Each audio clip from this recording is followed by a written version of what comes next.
যেভাবেই রাখুক না কেন ওইটা ভালো লাগে না, কিন্তু ওই যে পাশের বাড়ির মকসেদ ও যেভাবে চলে গো ওইটা ওর বড্ড ভালো লাগে। কয় মকসেদের বোর শাড়ির রংটা দেখো কত সুন্দর, মকসেদের ঘরটা দেখো কত সুন্দর, মকসেদের টিউবওয়েলটা কত সুন্দর, চাপলেই পানি পড়ে। মকসেদরা কালকে গরুর গোশ কিনিল, গত পরশুদিন ছাগলের গোশ কিনিল, এমনিভাবে সব ভালো লাগে মকসেদের জিনিস। আর ওর স্বামী যাই করে ভালো লাগে না রে। এরকম শান স্ত্রী আছে না নাই? আছে না নাই? আছে বলে আমার ভাইজান একবার একটা বুদ্ধি করিল, চুয়াডাঙ্গাতে একটা শাড়ি কিনে এনেছে, মানে বোর যাই এনে দেয় পছন্দ হয় না, কয় কবির দিন আমাদের বোর দেখো দিন কত সুন্দর শাড়ি, মানে ওর অন্য মানুষ যা করে পছন্দ হয়, কিন্তু নিজের স্বামী যেটা করে ওটা ভাল লাগে না, এটা চলবে না। তো এখন উনি বুদ্ধি করি চুয়াডাঙ্গাতে একটা শাড়ি কিনেছে, খুব কায়দা করে কিনে এনে তো টেবিল ডাইনিং টেবিলে রেখে বলছে স্ত্রী খাতি দাও, তো খাতি দিয়েছে। কিন্তু ওই যে শাড়ি যে এনেছে ও নারীর, তো নারীর মন বোঝেন না, যদি কোনো জায়গায় কিছু ঘটে ও আগে যেই দেখতো কী হয়েছে, আরে বাবা সিসি ক্যামেরা দেখে এসে ছোট্ট ঘটনা, হ্যাঁ কী হয়েছে, বাড়ি এসে বলবো আল্লাহ শুনেছিস বউ কি হইয়াছে, ও বউ আল্লাহ তুই এখনো শুনিসনি, ও আল্লাহ তুই এখনো শুনিসনি মকসেদের ছেলে জুতা চুরি হইবে। ওর উপস্থাপনার ভঙ্গি দেখি মনে হইলো সুনামি মনে হয় বাড়ির দরজা, ঠিক না বে ঠিক? তো এই মা বোনেরা এখন উনি ওই যে শাড়ি কিনে থিয়েছে খালি ওই দিকে তাকাচ্ছে আর মনে করছে শাড়িটা আসলে কার। তো এক ফাঁকে জিজ্ঞেস করি বসলো শাড়ি কার, তা বলছে কবিরবিন সামাদ ওর বোঝজন্য কিনেছে, তা আমার কাছে দিলে যে একটু নিয়ে যাও আমার বাড়ি পয়সা দিয়ে আনে, আমার আসতে দেরি হবে, আর যদি না যেতে পারি পয়সা দিয়ে আনে, না হলে কাইলে আমি তোমার বাড়িতে নিয়ে নিবানে। এর বলছে দেখো দিন শাড়ির রংটা কত সুন্দর, কালারটা কত ভালো, পায়টা কত সুন্দর, তুমি যা কেন তাকে পারা যায়, আমি বলে তোমার ঘর সংসার করছি, অন্য মানুষ হলে এতদিন লাগতো চলে যেত। ওরা যেখানেই যাবে সেখানেই এই আকাম করবে না, কারণ ওরা এই আকাম করা ছিল ওদের ওপেন সিক্রেট। ধর্ষণ করে জাহাঙ্গীরনগর বিশ্ববিদ্যালয়ে ধর্ষণের সেঞ্চুরি উদযাপন করেছিল সেই আল্লাহর ওলিরা এখন বর্ডার ক্রস করে যারা পালাই গেছে, আমাদের দেশে তো করেছিস একটাও তো রাখলি নে, আবার ওই দেশে যেয়ে কেন এই কাজ করতেছিস? আমার দাদারা বলছে যাই করো তাই করো, আমি তোমাদের পক্ষে থাকবো, কিন্তু আমাদের মাল নিয়ে টানাটানি করবা তা হবে না। কথা কি বোঝা গেছে? এজন্যই ধরিছে, সত্যি বলছেন আমি তো বলছি। এই দেখিছেন না দেখেন নাই সিলেটের নেতারা ওরা ভালো হলো না, মাসুদ তুমি ভালো হয়ে যাও। এই তুই নেটওয়ার্কের বাইরে যাওয়ার পরেও এত টাওয়ার পাই কোন? কথা কয় না, নেটওয়ার্কের বাইরে যেও তোর এত টাওয়ার আসে কোনতে? মানুষের তো বিপদের সময় এই মানে আচ্ছা বাদ দেন, অত খুলে মিলে না বলি, এটা বিপদের মধ্যেও তো একটা কথা থাকে তাই না ভাই? তোকের বিপদের মধ্যে তো জাহান নামে গেলেও তো ওখানে মহিলা জাহান নামীর আর নিরাপদে থাকবে না রে, কথা কয় না। শয়তান, আল্লাহ হিদায়াত নাসিব করুন বলেন আমি। মনে দুঃখ কনে রাখ, এই 16টা বছর আমি কাদের পক্ষে কথা বললাম, লাভ হইল? লাভই হয়নি। পাশে বসে দিয়ে পরিচয় করে দিলে উনি চেয়ারম্যান, আমি 2 ঘন্টা ওয়াজে কুপালাম, পদ্মা সেতু করেছে, মেট্রো রেল করেছে, দেশ আমেরিকা হয়ে গেছে, লন্ডনতে ফ্লাইট হয়, এই সেই সব এয়ারপোর্ট টোট যা আছে গড়ে চেয়ারম্যান পাশে পাশে। মোনাজাতের সময় চৌগাছায়, মোনাজাতের সময় চেয়ারম্যান বলছে হুজুর খালেদা জিয়ার জন্য একটু দোয়া করে দেন। তাই আমি বলছি কেন? তা বলছে খালেদা জিয়া অসুস্থ। তো অসুস্থ তা আমার কি? বলছে আমি বিএনপি চেয়ারম্যান। শয়তান কোথাকার, তা তুই আগের থেকে করবি না? আর আমি 2 ঘন্টা ধরিয়ে কি কায়দা করে কুপালাম যে দেশে এত উন্নয়ন, এই মোবাইল কে দিয়েছে, এই ব্লাউজ কে দিয়েছে, সব বলা শেষ। এখনকার বিএনপি চেয়ারম্যান। এখন আপনি তো যাচ্ছে তাই শয়তান না? আপনি যতক্ষণ বললাম চুপ থাকলেন, বলছে আমি চুপ না থেকে উপায় আছে, আপনি নেত্রীর পক্ষে বলছেন আমি বাধা দিয়ে কি আমু মারবো? ও বিপদে। আল্লাহ আল্লাহ আল্লাহ হেদায়েত করে দিন, বলেন আমিন। মাহফিল কি শুরু করবো না শেষ করবো? শুরু করব? আমি তো এখনো শুরু করিনি, এগুলো তো বোনাস। শুরু করবো, থাকা যাবে ইনশাআল্লাহ। আর 15 মিনিট ইনশাআল্লাহ। পবিত্র কোরআনের সূরা তাহার 55 নম্বর আয়াত তেলাওয়াত করেছি, মিনহা খলাকনাকুম ওয়া ফিহা নুঈদুকুম ওয়া মিনহা নুখরিজুকুম তারাতান উখরা। এটা আমরা কোথায় পড়ি? কবরে। একদম এটা মুখস্থ কথা, অথচ এই আয়াতটা পড়ার কথা কোন জায়গায় আর আমরা কোন জায়গায় নিয়ে গেছি। আয়াতটার প্রতি জুলুম না, পবিত্র কোরআনের প্রতি জুলুম হচ্ছে। আল্লাহ রাব্বুল আলামিন আমাদের যে মেসেজ দিয়েছে সেই মেসেজ আমরা উল্টাই ফেলেছি। কি করে ওইটা বুঝাই এখান থেকে বাড়ি যাব। বুঝতে রাজি আছেন? থাকা যাবে ইনশাআল্লাহ? থাকবো না? কারা কারা হাত উঁচু করেন?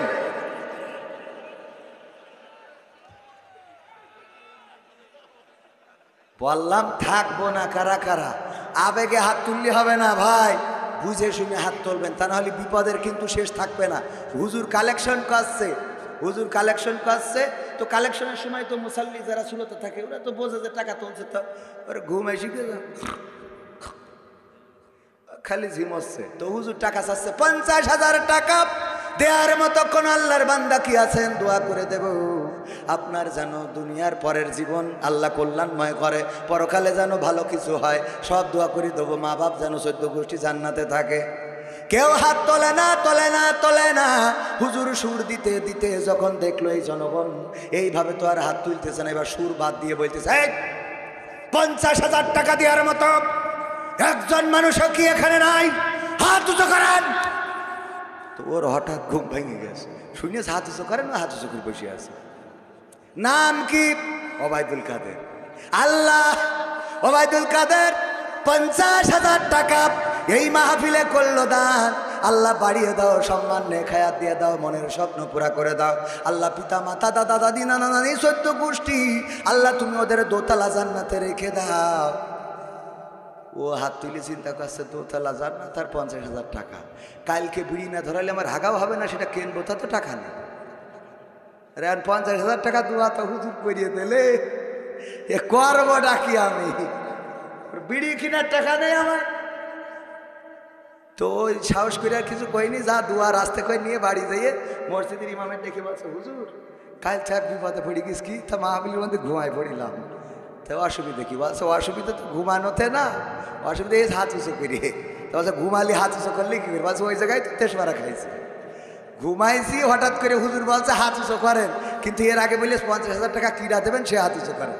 আমি ওই আঘাতে শুনিয়েতে হাত উঁচু করে বসে আছে, ওই গুড়ারটা শুনি। পরে দেখি হুজুর বলছে তোর মা বাপ 14 গোষ্ঠী জান্নাতে থাক। আমার তো বিড়ি কেনার টাকাও নেই, এখন আমি না দিলে কি ওদের আবার ফিরে এনে জাহান্নামে দেবে? দুঃখ কোয়ানে ধোবো, এই জন্য হাত উঁচু করার সময় বুঝে শুনে করার দরকার আছে না? হঠাৎ হাত উঁচু করে বসে থাকলেন, কে জন্য করলেন এটা বুঝতে হবে না? আল্লাহ আমাদের বুঝে শুনে হাত উঁচু করার তৌফিক দিন, বলেন আমিন। এইবার বলেন থাকবো কারা কারা? নারায়ে তাকবীর, আল কোরআনের আলো, আল হাদিসের আলো, আমার নেতা তোমার নেতা। নারায়ে তাকবীর, নারায়ে তাকবীর। ওগো আমার ভাইরা, তারপরেও বেশি সময় নেব না, অল্প সময় কথা বলবো। আল্লাহ রাব্বুল আলামিন পবিত্র কোরআনের সূরা তাহা মাক্কি যুগে নাজিল হয়েছিল। এই সূরাটা এমন একটা সময়ে নাজিল হয়েছিল যেই সময় ওমর রাদিয়াল্লাহু তাআলা আনহু ইসলাম কবুল করে নাই, কিন্তু এই সূরার তেলাওয়াত শুনে ওমর রাদিয়াল্লাহু তাআলা আনহু ইসলাম কবুল করেছিলেন। সেটা কিভাবে? এই সূরার তেলাওয়াত শুনেছিলেন যখন তার বোন ফাতেমা এবং তার ভগ্নিপতি করে ইসলাম কবুল করার কারণে কোরআন পড়ছিল। সেই সময় আবার কাফেরদের মিটিং হচ্ছিল যে কে পারবা নবী মুহাম্মাদের মাথা কাটতে। ওমর তরবারি বের করে বলল আমি পারব নবী মুহাম্মাদের মাথা কাটতে, আমি ছাড়া এমন সাহসী মক্কায় আর কে আছে? অন্যান্য কাফেরেরা বলল তোমার দিয়েই হবে, কারণ তোমার মধ্যে সেই বীরত্ব, তোমার মধ্যে সেই সাহসিকতা আমরা লক্ষ্য করেছি। ওমর রাদিয়াল্লাহু তাআলা আনহু ছুটে চলছেন, হঠাৎ করে ইবনে নাইমের সাথে দেখা। ইবনে নাইম বললেন ওমর কোথায় যাও? বলল নবীর মাথা কাটার জন্য যাচ্ছি। বলল নবীর মাথা কাটতে যাও কেন? আজকে সিদ্ধান্ত হয়েছে যে নবীর মাথা কেটে দেবে সেই মক্কার বড় বীর হিসাবে বিবেচিত হবে, এই জন্য দায়িত্বটা আমি নিয়েছি। বলতেছে ওই যে ছাগলের বাচ্চা দেখা যায় ওটা কি তুমি ধরতে পারবা? বললো এটা কোনো ব্যাপারে না, দুম্বার বাচ্চা, ভাড়ার বাচ্চা, বাচ্চা যাই হোক, সেটা ধরার জন্য যখন দৌড় দিয়েছে, গরুর বাছুর কিংবা ছাগলের বাচ্চা কি ধরা যায় নাকি? ধরা যখন গেল না, ওমর ঘেমে গেল, রেগে গেল। এই রাগটা তুলা আল্লাহর জন্যই মূলত ইবনে নাইম এই কাজটা করেছিলেন। তারপরে ইবনে নাইম আস্তে করে বললেন, ও আমার, তুমি যে নবীর মাথা কাটতে যাও অথচ তোমার ঘরে কি ঘটে গেছে সেটা জানো নাকি? সে খবরটা তুমি নিয়েছো নাকি? বললো, কি এমন ঘটে গেছে আমার ঘরে? কয়, তোমার বোন ফাতেমা এবং তোমার ভগ্নিপতি, তোমার বোনের স্বামী ইসলাম কবুল করেছে। যে নবীর মাথা কাটতে যাও সেই নবী মুহাম্মাদের পরে ঈমান এনেছে, এটা জানো নাকি? রাগ আরো বেড়ে গেল, রাগ দ্বিগুণ হয়ে গেল। তাড়াতাড়ি করে ছুটে চলল বোনের বাড়িতে। দরজা দেওয়া, দরজার মধ্যে লাথি দিল, বোন দরজা খোলো। বোন বুঝতে পারলো কোরআন তেলাওয়াত শুনেছে। ওই সময় ফাতিমা রাদিয়াল্লাহু তাআলা আনহা এবং তার স্বামী একই সাথে যে সূরাটা তেলাওয়াত করেছিল সেই সূরাটা ছিল এই সূরা তাহা। ওগো আমার ভাইরা, ওমর রাদিয়াল্লাহু তাআলা আনহু দরজায় লাথি মারলেন, লাথি মেরে দরজাটা ভাঙলেন, তারপরে পিটানো শুরু করে দিলেন। ভগ্নিপতি এবং বোনকে মেরে রক্তাক্ত করলেন। ফাতেমা রাদিয়াল্লাহু তাআলা আনহা বললেন, ওগো আমার ভাই, তুমি কাকে মারো? তুমি তো তোমার সেই বোনকে মারো যেই বোন আর তুমি একই মায়ের উদরে ছিলে, সেই বোনকে মারো যেই বোন আর তুমি একই মায়ের দুগ্ধ পান করেছো, সেই বোনকে মারো যেই বোন আর তুমি একই পিতার ঔরসজাত সন্তান, তাকে তুমি মেরে রক্তাক্ত করে দিলে। ওগো ভাই, কেন রক্তাক্ত করলে আজকে বলি শুনে নাও। যতই মারো না কেন, যতই পিটাও না কেন, যতই রক্ত ছড়াও না কেন, কসম আল্লাহর, যেই কালেমার পরে ঈমান এনেছি এই কালেমা জীবন গেলেও ওগো আমার ভাই আমি ছেড়ে দেব না। সুবহানাল্লাহ।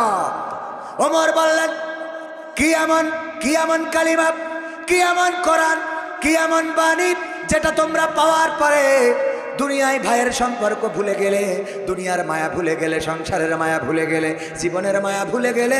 ওগো বোন, যদি একটু পড়ে শোনাতে, তখন যে সূরাটা পড়ে শুনিয়েছিলেন সেই সূরাটা ছিল সূরা তাহা।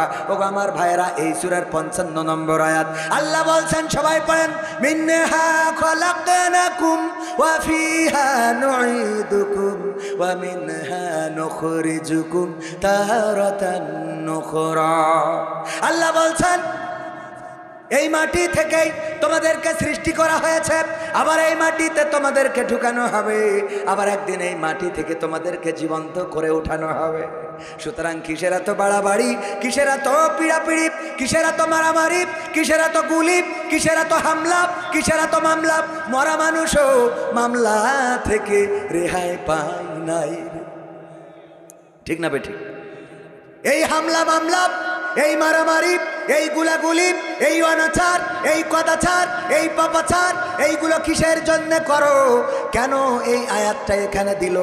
এই আয়াতটা হলো আসলে মুসা আলাইহিস সালামের কাছে প্রথম এসেছিল। আল্লাহ রাব্বুল আলামিন মুসাকে পাঠালেন, যাও ফিরাউন বাউন্ডারি ক্রস করেছে, সে বাড়াবাড়ি করেছে, তারা থামাও। বলল, কি করে থামাবো? আমার ভয় দেখাবা, বলবা আমি নবী হয়ে এসেছি তোমাকে সাবধান করার জন্য, সতর্ক করার জন্য। মুসা আলাইহিস সালাম বললেন, যদি আমাকে নবী হিসাবে না মানে তাইলে তুমি নিদর্শন দেখাবা। কি নিদর্শন?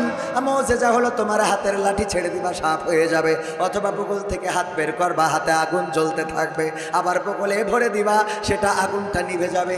এই কাজগুলো করবা। আল্লাহ যদি এরপরেও বিশ্বাস না করে, আল্লাহ রাব্বুল আলামিন বললেন, তখন সুন্দর করে তার ওয়াজ শোনাবা। মিনহা খলাকনাকুম ওয়া ফিহা নুঈদুকুম ওয়া মিনহা নুখরিজুকুম তারাতান নুখরা। ওগো আল্লাহর বান্দা, ওগো ফেরাউন, কিসের এত অহংকার, কিসের এত বড়াই, কিসের এত লড়াই, কিসের এত মারামারি, কিসের এত হানাহানি, কিসের এত অবিচার, কিসের এত হত্যা, খুন, গুম, ধর্ষণ? এগুলো সব ছেড়ে দাও। কারণ ওগো ফেরাউন, শুনে নাও, তোমাকে এই মাটি থেকে সৃষ্টি করা হয়েছে, আবার একদিন এই মাটিতে ঢুকানো হবে, আবার একদিন তোমাকে এই মাটি থেকে জীবন্ত করে উঠানো হবে। এই কথা ফেরাউনকে বলার জন্য মুসা আলাইহিস সালামকে আল্লাহ রাব্বুল আলামিন পাঠালেন ফেরাউনের রাজদরবারে। আর আমরা এই আয়াত নিয়ে যে কবরে লাগাইছি মরা মানুষের কাছে। বলেন, আয়াতের সাথে আমরা জুলুম করছি না করছি না? কথা কি বোঝা গেছে? কোথাকার আয়াত? শেখ হাসিনার কাছে যেটা পড়তে হবে ওইটা কবরে যেই পড়ছে, কথা কয় না। ডক্টর ইউনূসের কাছে যে আয়াতটা পড়ার কথা, ডক্টর ইউনূস যদি এই দেশে অবিচার করে, অনাচার করে, কদাচার করে, জুলুম করে, অন্যায় করে, তাইলে তার কাছে যে বলতে হবে মিনহা খলাকনাকুম ওয়া ফিহা নুঈদুকুম ওয়া মিনহা নুখরিজুকুম তারাতান উখরা। ওগো ডক্টর ইউনূস, কিসের অহংকার, কিসের লড়াই, কিসের বড়াই? তোগো তুমি কি জানো না এই মাটি থেকে তোমাকে বানানো হয়েছে, আবার একদিন এই মাটিতে তোমাকে ঢুকানো হবে, আবার একদিন এই মাটি থেকে তোমাকে উঠানো হবে। এই আয়াত পড়তে হবে ওখানে, অথচ আমরা এই আয়াত মরা মানুষের কাছে পড়লাম। আমি বলি ওই মরা মানুষটা যদি কোনোভাবে হাতটা কাফন থেকে বের করতে পারতো, থাপ্পড় একটা বসাই দিত, বলতো আমার খেলা তো ফাইনাল, আমার বলি লাভ কি? কথা কয় না। আপনি সাবধান করতেছেন মরা মানুষ যে মরে গেছে, ও তো আজকের থেকে খেলা শুরু। কথা কয় না, ঠিক না বে ঠিক? মালয়েশিয়ায় থাকাকালীন হঠাৎ করে আমাদের একটা প্রোগ্রামকে কেন্দ্র করে ওই সময় দুর্ভাগ্যবশত আমার পারমিটের মেয়াদও শেষ।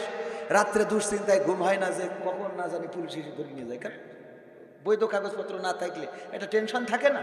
আমরা যেমন আগে যারা জামাত বিএনপি করেছেন আপনারা, আমরা যারা আমলিগ করি তারা তো নিশ্চিন্তে ছিলাম, কিন্তু যারা জামাত বিএনপি করি চোখের একটা মনের মধ্যে যে কখন কী হবে, ঠিক না বে ঠিক?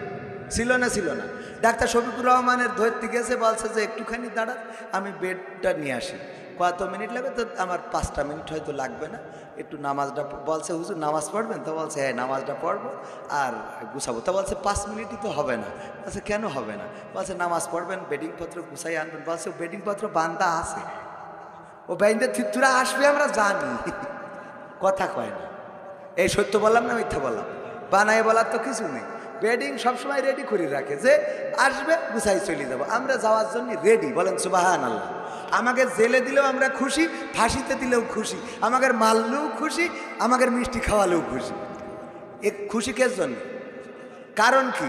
আমরা অভিভাবক হিসেবে মানি কাকে? আমরা জানি কষ্ট আসে কার থেকে, দুঃখ আসে কার থেকে, পরীক্ষা আসে কার থেকে। ওয়ালা নাবলুওয়ান্নাকুম বিশাইইম মিনাল খাউফি ওয়াল জুই ওয়া নাকসিম মিনাল আমওয়ালি ওয়াল আনফুসি ওয়াস সামারাত ওয়া বাশশিরিস সাবিরিন। আল্লাহ বলেই দিয়েছে আমি তোমাকে জেল দিয়ে, জুলুম দিয়ে, মেরে কেটে ধরে, ফল ফসলে ক্ষতি করি, ব্যবসায় বাণিজ্য অসুবিধে করি, জানমালের ক্ষতি করি, আমি পরীক্ষা করি দেখবো যে কারা ধৈর্য ধারণ করে। বলেন সুবহানাল্লাহ। একটা গরু আমার মনে করেন ভাইজান গরু খাওয়ানোর জন্য মাঠে দিয়ে এসেছে। ওই পাশে একটা বাগান ছিল, বাগানে ছিল বাঘ। ওই বাঘ গরু ধরার জন্য করেছে তাড়া। গরু দৌড়য়, বাঘও দৌড়য়, গরু দৌড়ায়, বাঘও দৌড়ায়, গরুও দৌড়ায়, বাঘও দৌড়ায়। ভাইয়েরা আমার, গরু চিন্তা করলো আমি তো বাঘের সাথে দৌড়াইয়ে পারবো না, সুতরাং একটু বুদ্ধি খাটাইলো। পাশে দেখে নরম কাদাওয়ালা ক্ষেত, ওই কাদাওয়ালা ক্ষেতের মধ্যে দিয়েছে লাভ। 4 হাত পা একসাথে গাড়িয়ে গেছে। গাড়বে না? গাড়বে না? নরম কাদা খেতে বাঘও ধরার জন্য লাভ দিয়েছে, কিছু না বুঝেই লাভ দিলি বাঘ ওর দৌড়ের গতি বেশি থাকার কারণে গরুর রেখে 3 হাত সামনে যেয়ে পড়েছে। কয় হাত সামনে? ও গেড়ে গেছে কাদার মধ্যে। এখন যত উঠতে চাই তত আটকায় যায়। এরকম কাদা আছে না? যত উঠতে চাই চূড়াবালি, যত উঠতে চাই তত আটকে যায়। ভাইরা আমার, তো এখন এই গরু আটকে যাওয়ার পরে বাঘ তো ছটফট করতেছে আর গরু জাবর কাটাচ্ছে। বাঘ বলছে হে গরু, তুই তো আসলেই গরু। তো কে ভাই কি হইয়ে, কি হইস মানে গরু? ভাই কি হইয়ে ভাই, রাগ করছি কেন? রাগ করবো না কেন? ওরে গরু, তুই যে কামটা করলি, আমি তোরে ধরার জন্য দৌড়ানি দিলাম, তোর পিছু নিলাম।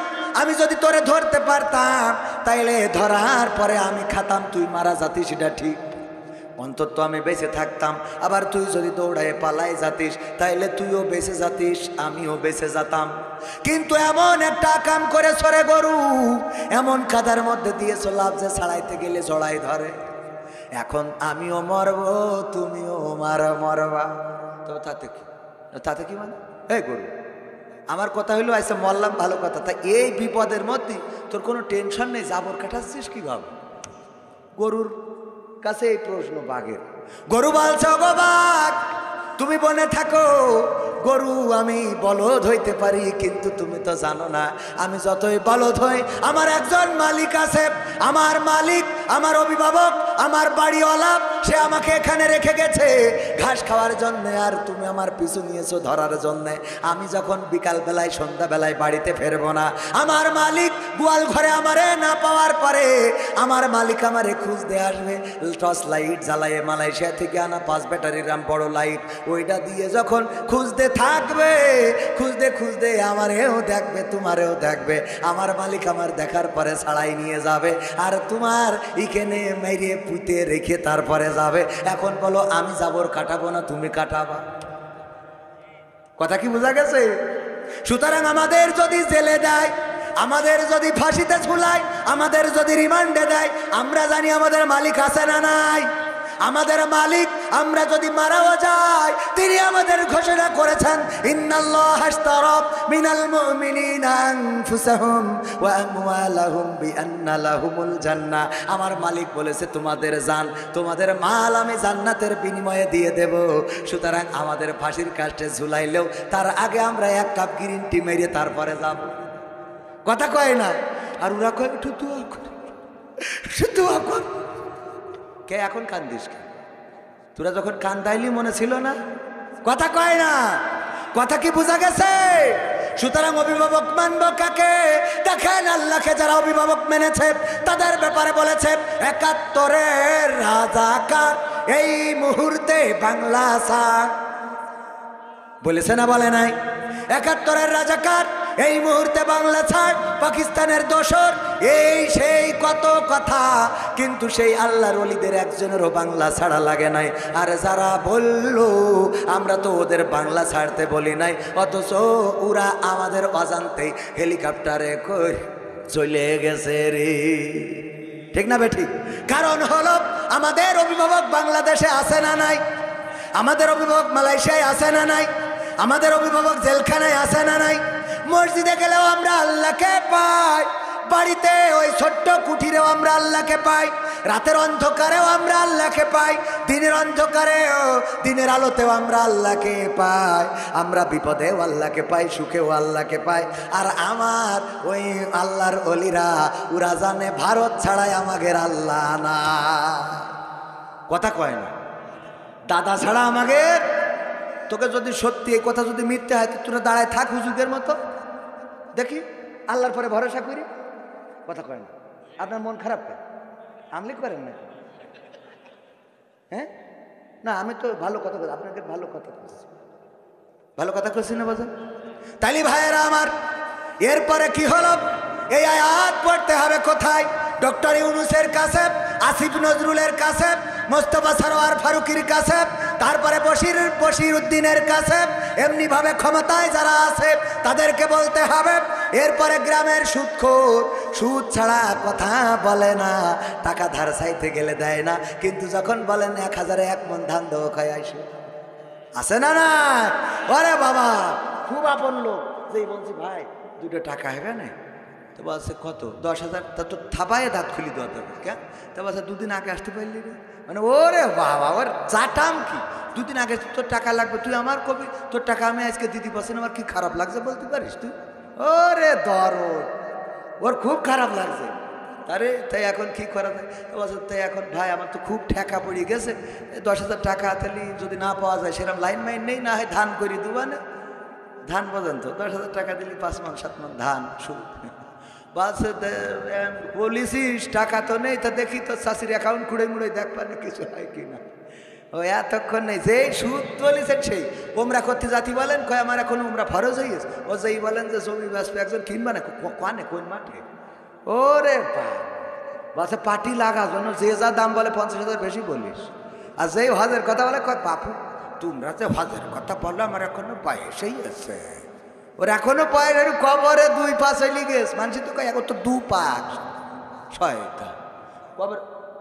সত্যি বলছেন? আমি তো হ্যাঁ ভালো করে বুঝেন, বলে আপনার গায়ে পড়লে আমার দোষ নেই। আপনি গেছেন হজে, গেছেন, তা সে টাকা কোন ঠিকছেন এত বছর দিয়ে, অন্তত ওমরা হজটা তো করবেন। ইনু মেননের থেকেও তো আপনি খারাপ। হ্যাঁ, তারপরে ওরা বিপদে পড়লি কাবা ঘরের ইমামের পিছনে দাঁড়াই ইতেকাপ করে। ঠিক না বে ঠিক? আউলিয়া। সুতরাং আমাদের পরিবর্তন হওয়ার দরকার। তাহলে কি করতে হবে? সুদখোর যে তার কাছে যেয়ে বলতে হবে মিনহা খলাকনাকুম ওয়া ফিহা নুঈদুকুম ওয়া মিনহা নুখরিজুকুম তারাতান নুখরা। এই কথা সুদখোরের বলতে হবে। তারপরে যুবকেরা আমার, লাইলাতুল ফেব্রুয়ারি আছে না নাই? বোঝেন তো লাইলাতুল ফেব্রুয়ারি? লাইলাতুল ফেব্রুয়ারিতে ওই যে মেম্বারের মেয়ে বলেছে, তুমি যদি আমার পালসারের পিছনে দিয়ে গিয়ার দিয়ে না নিয়ে বেড়াও, তাইলে তোমার সাথে কাটা গিয়ার মানেছে এলের সাথে। আছে না নাই? আছে মানে কি? আমার মা বোনেরাও তো পর্দার অন্তরালে, ওদেরও দুটো একটা কথা বলা লাগবে না? আল্লাহ বলেন ওয়াকরনা ফি বুয়ুতিকুন্না ওয়ালা তাবাররাজনা তাবাররুজাল জাহিলিয়াতিল উলা। ওগো নারীরা, পর্দার মধ্যে থাকো, জাহেলি যুগের মেয়েদের মতো সেজেগুজে নিজেদেরকে প্রদর্শন করে বেড়ায়ও না। আর আমার মা বোনেরা বলল, আমরা সাজুগুজুও করব, আবার পর্দাও করব, একটাও ছাড়বে না। একটাও।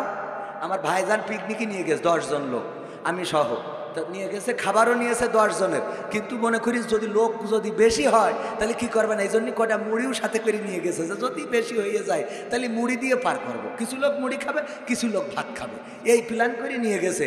নিয়ে যে লোক আসলেই বেশি হয়ে গেছে, 10 জনের জায়গায় 20 জন হয়ে গেছে। তো চিন্তা করলো তাহলে কিছু লোক ভাত খাক, কিছু লোক মুড়ি খাক। আমার এসে জিজ্ঞেস করছে, কবির বিন সামাদ, আপনি ভাত খাবেন না মুড়ি খাবেন? আমি বলছি মুড়ি খেয়ে তারপর ভাত খাবো। মুড়ি খেয়ে তারপর কি করবো?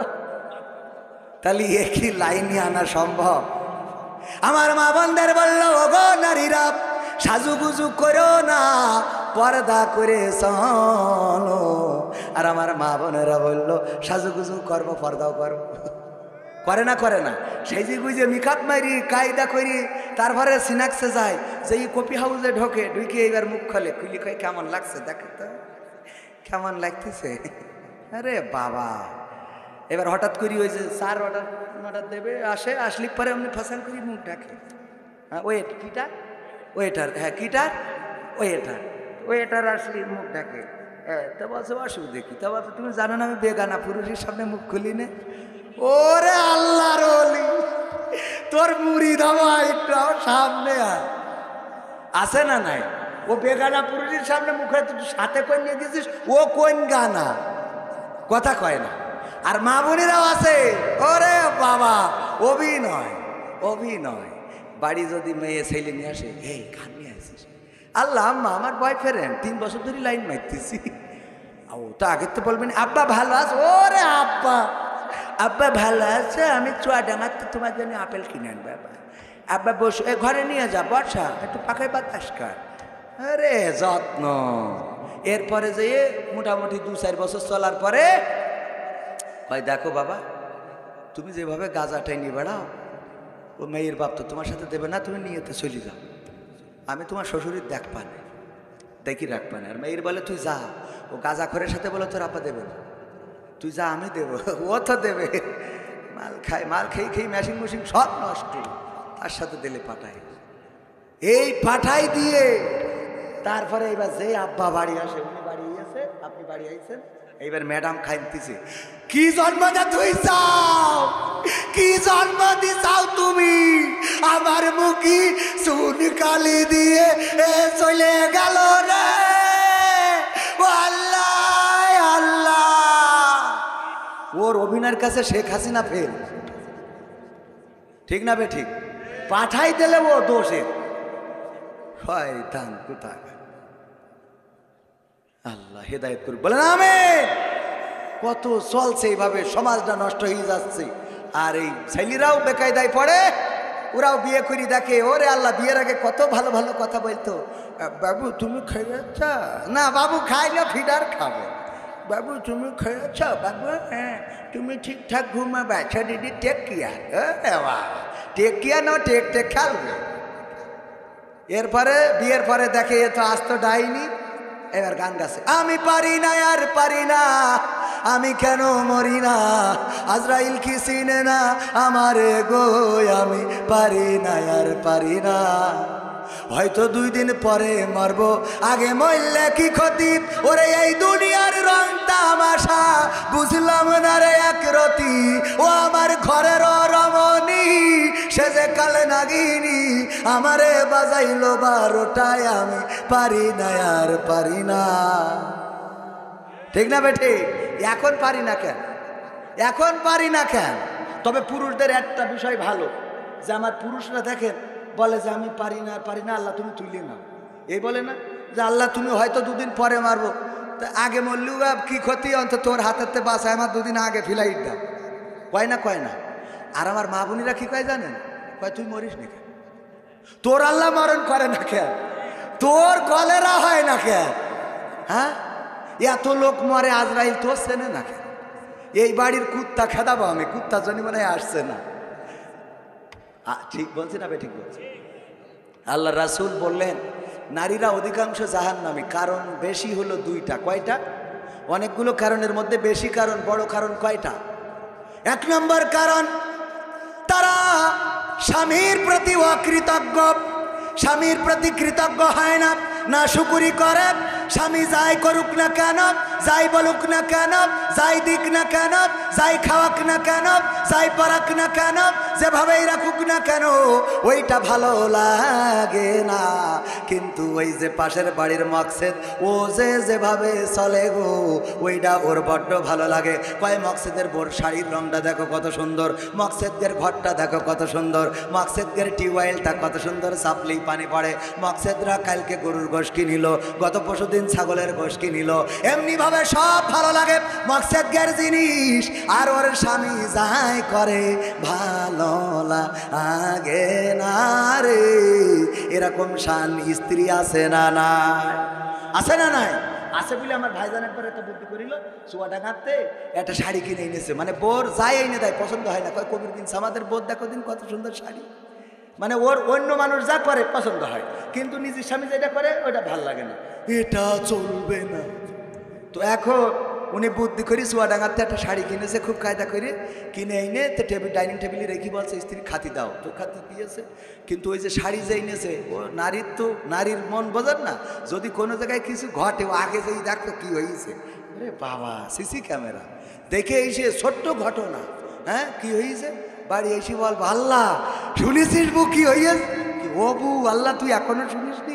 ও আল্লাহ তুই এখনো শুনিসনি? মকসেদের ছেলে জুতা চুরি হইবে। ওর উপস্থাপনার ভঙ্গি দেখি মনে হইলো সুনামি মনে হয় বাড়ির দরজা। ঠিক না বেঠি?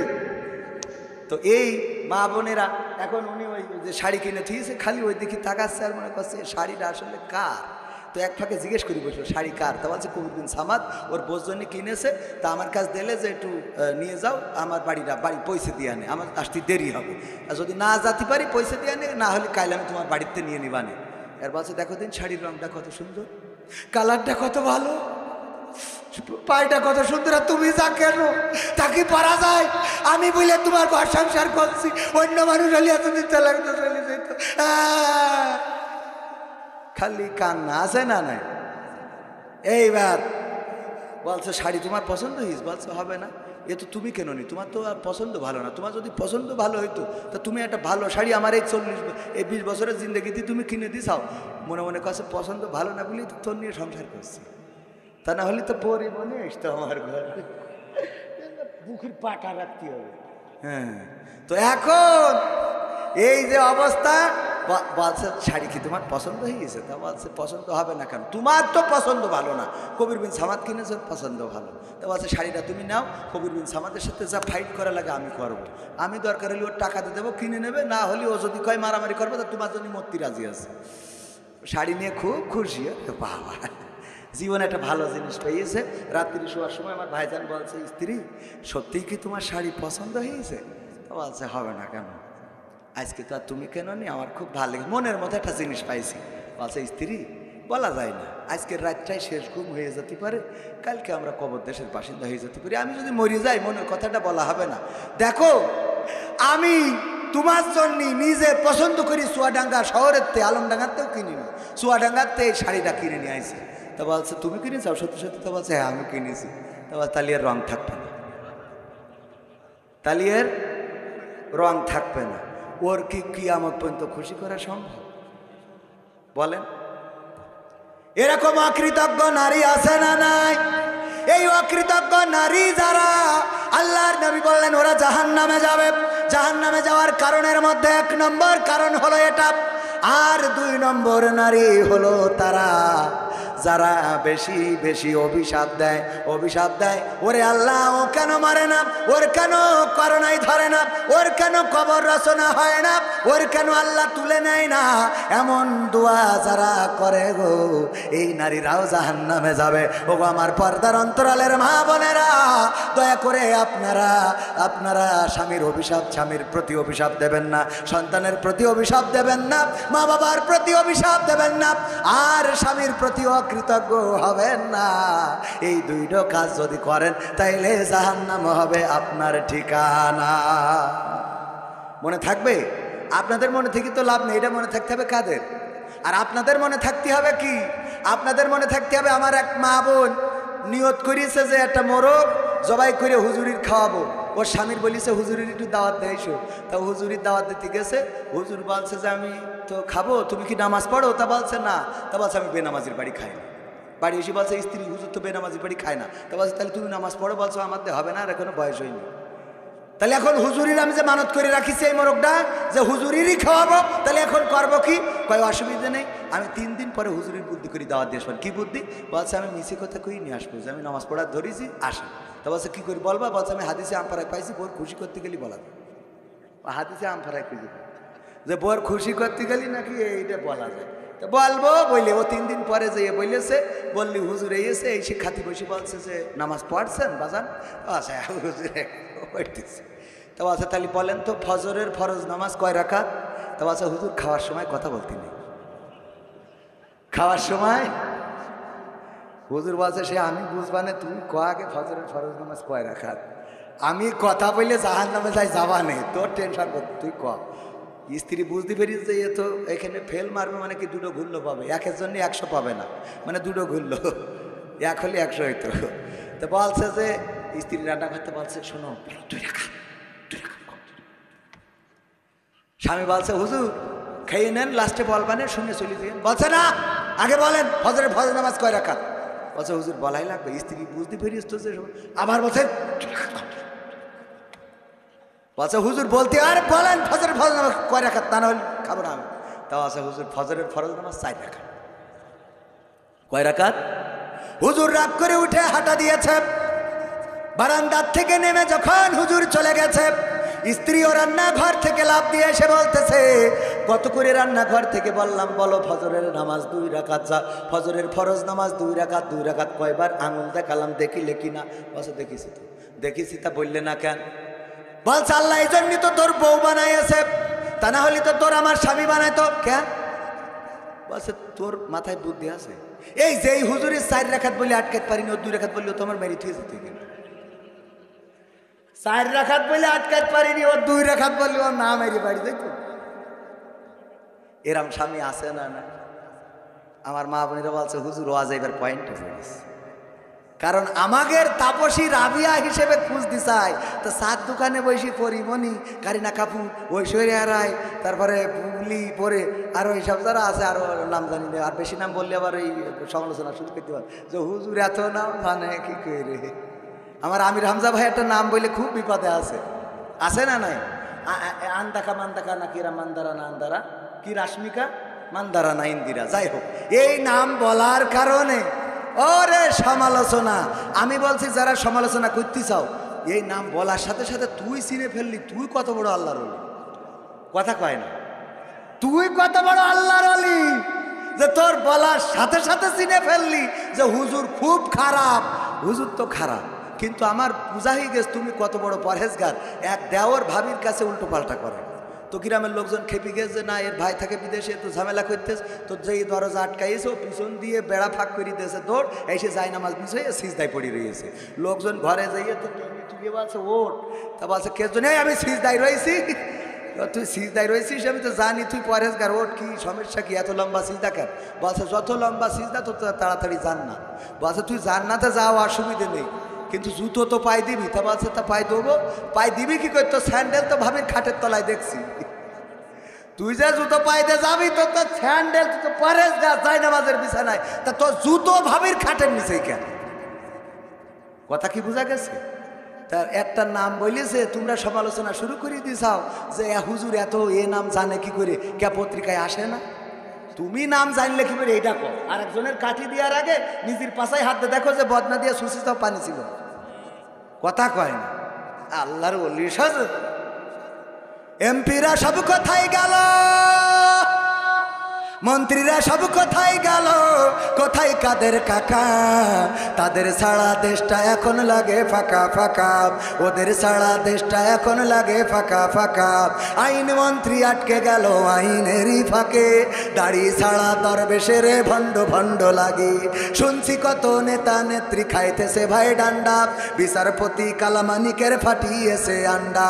পলকের ঝলক গেল, পলকের ঝলক গেল থামিয়ে নেটের চাকা, তাদের ছাড়া দেশটা এখন লাগে ফাঁকা ফাঁকা, ওদের ছাড়া দেশটা এখন লাগে ফাঁকা ফাঁকা।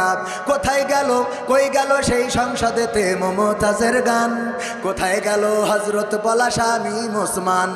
ইনু মেনন দীপু মনি আছে কারাগারে, বাপ করিলেও পাপ কখনো ছাড়ে কি আর তারে? কোথায় গেল স্পিকারের, কোথায় গেল স্পিকারের দৃষ্টি আঁকা বাঁকা, তাদের ছাড়া দেশটা এখন লাগে ফাঁকা। কোথায় গেল আরাফাত আর ব্যারিস্টার সুমন, কথা বলার সময় তারা করে নিয়োজন। মুরগি কবির খাইছে ধরা জাফর কোথায় আছে, গোপনে কি সেও গেল মোদি দাদুর কাছে? কোথায় গেল সালামের, কোথায় গেল সালামের কাড়ি কাড়ি টাকা, তাদের ছাড়া দেশটা এখন লাগে ফাঁকা। লাগে কি না? এখন আর টেলিভিশন খুললে আমাদের আর কুমড়ো দিয়ে বেগুনি বানানো কেউ শিখায় না, এখন আর কাঁচামরিচ শুকাই রেখে বর্ষাকালে পানিতে দিলে জ্যান্ত হয়ে পুকুরি খাবি খাবে এই কথা কেউ বলে না, ঠিক না বেঠে? এখন আর কাঁঠাল দিয়ে কেমন করে বার্গার বানাইতে হয় এটা কেউ শিখায় না। এখন আর টেলিভিশন খুললে ইফতারির সময় খেজুরের পরিবর্তে পেয়ারা খাওয়ার কথা কেউ বলে। ওরা কোথায় হারিয়ে গেল? কোথায়? ঠিক না বেঠিক? আমার ক্যামেরাম্যান খালি বারবার দেখাচ্ছে আমার লেখা গানের বই, ঠিকানার গান 100টারও বেশি সঙ্গীত, যেসব সঙ্গীত আমি গাই। তুমি যার লাগিয়া এমবি ভরো তার তো বাটন ফোন, আজকালকের ছেলেরা বই নিয়ে আর বসে না, ও বাবা গুগলে সার্চ করিয়া পড়ে। এসব গানগুলো দিয়ে সাজানো ভিতরে যাচ্ছে, যদি কেউ পারে সংগ্রহ করতে পারেন বইটা 100 টাকা করে দাম ইনশাআল্লাহ। প্রবাসীর গান, প্রবাসীর গান শুনবেন, শুনবেন, শুনবেন কারা কারা হাত উঁচু করেন, শুনবেন? প্রবাসীর গান আমি শোনাবো যদি আপনারা থাকেন। কথা দিলেন থাকবেন, থাকবেন, থাকবেন ইনশাআল্লাহ।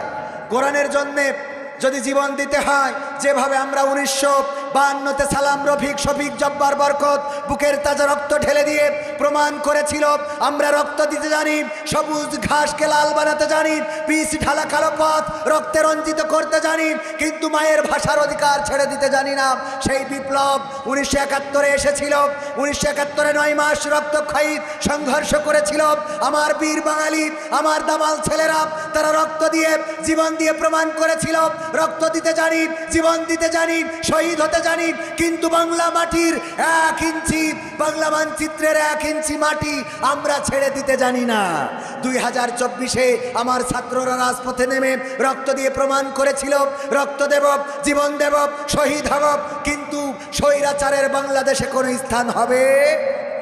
সেইভাবে পবিত্র কোরআনকে বুকে ধরে যদি আগামী দিন ইসলামী আন্দোলনের নেতা কর্মীরা জিহাদের ডাক দেয়, সেই জিহাদে সম্পৃক্ত থেকে যদি বাতিলের বুলেট আমাদের বুক ঝাঁঝরা করে দেয়, আমাদের রক্ত যদি জমিনে পড়ে, সেই রক্তের সাগরে সাঁতার কেটে কেটে একটি রক্তাক্ত বিপ্লবী কালেমার পতাকা বাংলার জমিনে উড়াতে রাজি আছেন কারা কারা দেখতে চায়?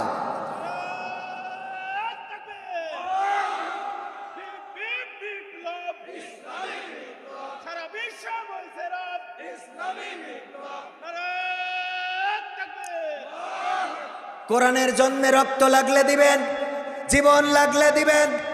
কোরআনের জন্য যদি মিছিলে যেতে হয় যাবেন, যদি শহীদ হতে হয় হবেন।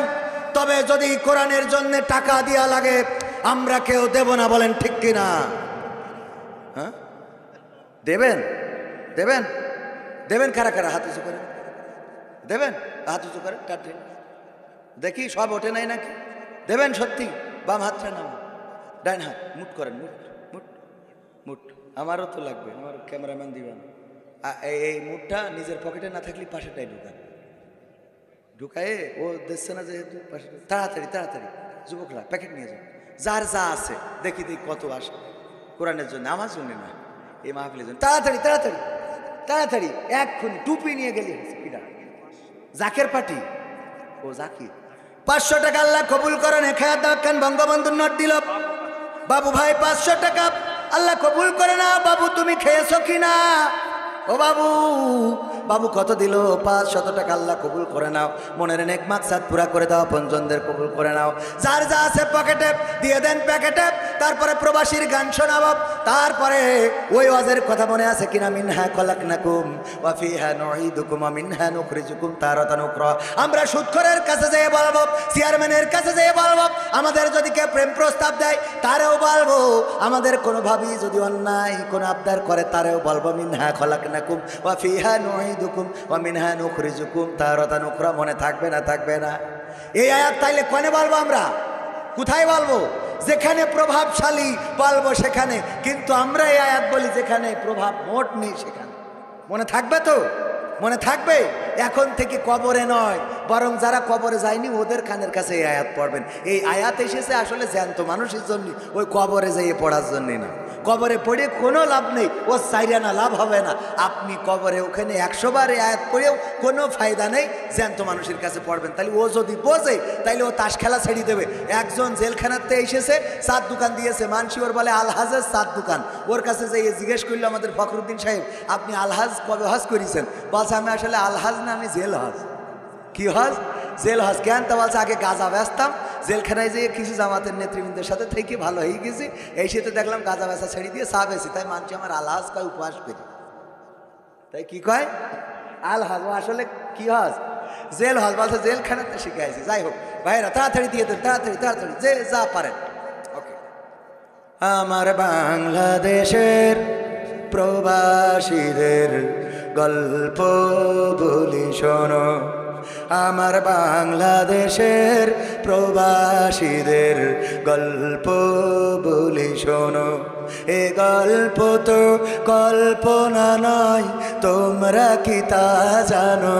ও ভাই, এ গল্প তো কল্পনা নয়, তোমরা কি তা জানো? আমার বাংলাদেশের প্রবাসীদের গল্প বলি শোনো।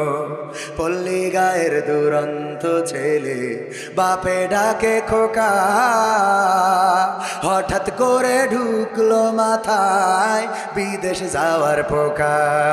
রোগে শোকে ক্লান্ত পিতা, খাটার নাই উপায়, বেকার ছেলের এমন কথায় বাবাও দিল সাই। ক্ষেতের জমি হালের গরু বিক্রয় করে দিয়ে বাকি টাকা করলো পূরণ মায়ের গহনা নিয়ে। অনেক আশা বুকে বেঁধে ছাড়লো যখন বাড়ি, সে যে কি বেদনা বিধুর ছিড়লো যেন নারী। মায়ে কান্দে, ভাইয়ে কান্দে, কান্দে আপন জন, চোখের জলে বুক ভেসে যায়, শব্দ করে মন।